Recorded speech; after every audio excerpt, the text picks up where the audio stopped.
బలమైనది. యేసయ్యా నీ నామము ఎంతో ఘనమైనది. ఎంతో ఘనమైనది. ఎంతో ఘనమైనది. మోషే ప్రార్థించగా మన్నను కురిపించితివి. మోషే ప్రార్థించగా మన్నను కురిపించితివి. యెహోషువ ప్రార్థించగా సూర్య చంద్రులనాపితివి. యెహోషువ ప్రార్థించగా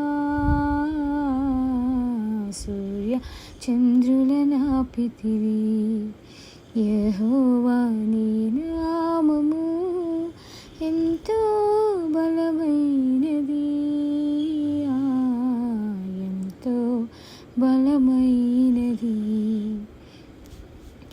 నీ ప్రజల పక్షముగా యుద్ధములు చేసిన దేవా.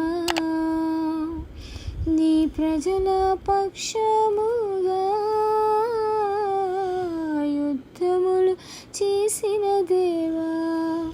అగ్నిలో పడవేసిన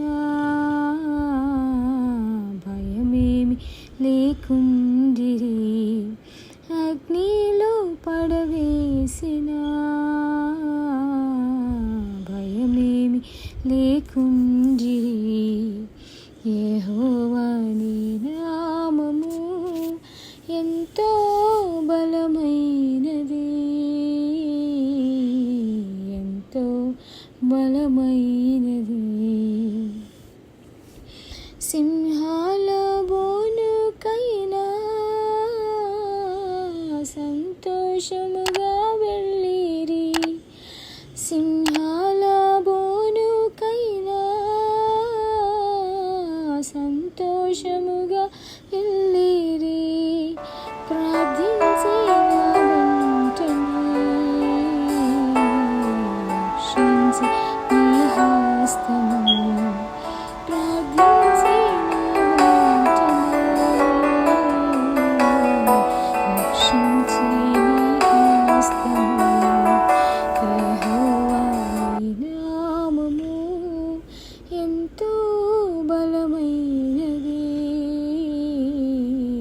ఎంతో బలమైనది. చెరసాలలో వేసిన సంకెళ్ళు బిగించిన. చెరసాలలో వేసిన సంకెళ్ళు బిగించిన. సంఘము ప్రార్థించగా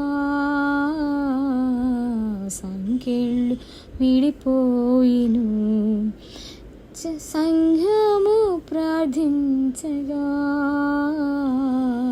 సంకెళ్ళు విడిపోయిను. యెహోవా నీ నామము ఎంతో బలమైనది. ఎంతో బలమైనది. పౌలు శీలను బంధించి చెరసాలలో వేసిన. పౌలు శీలను బంధించి చెరసాలలో వేసిన. పాటలతో ప్రార్థించగా చెరసాల బ్రతాలాయే. పాటలతో ప్రార్థించగా చెరసాల బ్రతాలాయే. యెహోవా నీ నామము ఎంతో బలమైనది. ఎంతో బలమైనది. యెహోవా నీ నామము ఎంతో ఘనమైనది.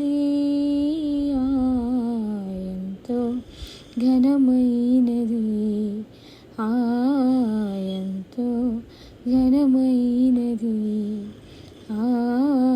ఎంతో ఘనమైనది. Praise the lord.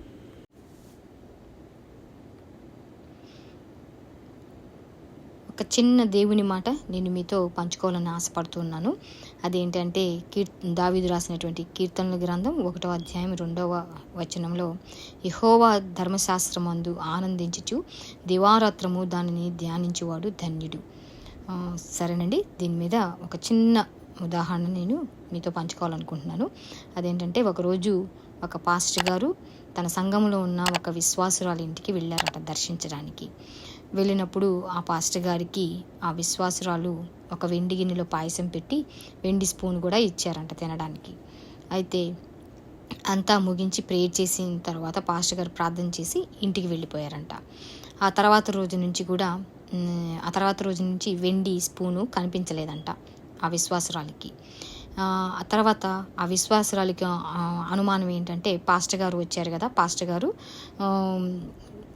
వెండి స్పూన్ తీసుకొని వెళ్ళిపోయారేమో అని అనుకుంటా ఉన్నారనమాట. సరేనని చెప్పి ఆ విషయం అడుగుదామా లేదా వద్దా అని అనుకుంటా ఉన్నారనమాట ఆ విశ్వాసురాలు. ఆ తర్వాత చివరికి 1 సంవత్సరం అయిన తర్వాత మళ్ళీ పాస్టర్ గారిని మళ్ళీ ప్రార్థనకి దర్శించడానికి వెళ్ళారంట పాస్టర్ గారు. సంవత్సరం తర్వాత వెళ్ళిన తర్వాత మళ్ళీ అప్పుడు ఆ విశ్వాసురాలు అడిగిందంట, ఏమని, పాస్టర్ గారు గడిచిన సంవత్సరం మీరు ఇంటికి వచ్చినప్పుడు వెండి గిన్నెలో పాయసం వెండి స్పూను వేసి నేను మీకు ఇచ్చాను, ఆ తర్వాత నుంచి స్పూన్ కనపడట్లేదు అని అడిగిందంట పాస్టర్ గారిని. అప్పుడు పాస్టర్ గారు, సరేనమ్మా, నువ్వు బైబిల్ రోజుకి ఎన్నిసార్లు చదువుతున్నావు అని పాస్టర్ గారు ఆ విశ్వాసరాలను అడిగారంట. అప్పుడు ఆ విశ్వాసరాలు చెప్పిందంట, నేను రోజుకి 3 సార్లు చదువుతున్నాను పాస్టర్ గారు అని చెప్పిందంట విశ్వాసరాలు. అప్పుడు సరేనమ్మా, వెళ్ళి నీ బైబిల్ తీసుకొని వచ్చి నీ బైబిల్ తెరువు అని అన్నారంట. సరేనని పాస్టర్ గారి దగ్గరికి ఆమె లోపలికి వెళ్ళి బైబిల్ తీసుకొని వచ్చి, నీ బైబిల్ తెరువమ్మా అని అనగానే ఆమె బైబిల్ తెరవగానే స్పూను బైబిల్లో నుంచి కింద పడిందంట. టంగుమని శబ్దం అయిందంట.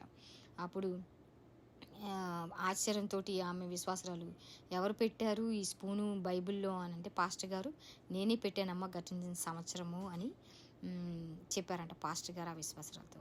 చూసారా అండి, మనం కూడా అలాగే బైబిల్ రోజు చదివే వాళ్ళంగా ఉండాలి. వాక్యంలో యెహోవా ధర్మశాస్త్రం అనేది ఆనందించుచు దివారాత్రం దానిని ధ్యానించేవాడు ధన్యుడు అని ఉంది. మనల్ని మనం పరీక్ష చేసుకోవాలన్నమాట. మనం రోజు బైబిల్ చదువుతున్నామా లేదా, కొంత సమయం అన్నా దేవునితోటి మనం దేవునికి సమయం కేటాయించాలి. దేవుడు మనల్ని దివారాత్రములు ఆయన కంటికి రెప్పలా మనల్ని కాపాడుతూ ఉన్నాడు. కాబట్టి మనం కూడా దినములో కొంత సమయం దేవునికి మనం సమయాన్ని కొంచెం కేటాయించేసి బైబిల్ చదువుకోవడం, ప్రార్థన చేసుకోవడం, అని ధ్యానించుకోవడం, దాని మీద మనం ధ్యానించేవాడు ధన్యుడు అంటున్నా. ఆ విధంగా మనల్ని అవి ధ్యానిస్తూ ఉంటే మనల్ని ధన్యుడుగా మనం మారుతూ ఉంటాం అన్నమాట. కాబట్టి ఈ చిన్న వాక్యాన్ని నేను మీతో పంచుకోవాలనుకుంటున్నాను. అలాగే మనం బైబిల్ చదవడానికి, ప్రార్థన చేయడానికి ఆసక్తి కలిగిన వాళ్ళమే ఉంటే అట్లాంటి వాళ్ళు దేవుడు ధన్యులుగా మారుస్తారు. సరే, అదేనండి, నేను ఈ విషయాన్ని ఈ విధంగా నేను మీతో పంచుకోవాలని ఆశపడి దీన్ని మీతో పంచుకుంటున్నాను. Thanks for watching this video అండి. ఇంకొక వీడియోలో మరి ఒక వాక్యంతో నేను మళ్ళీ మీతో కలుస్తాను. Praise the lord.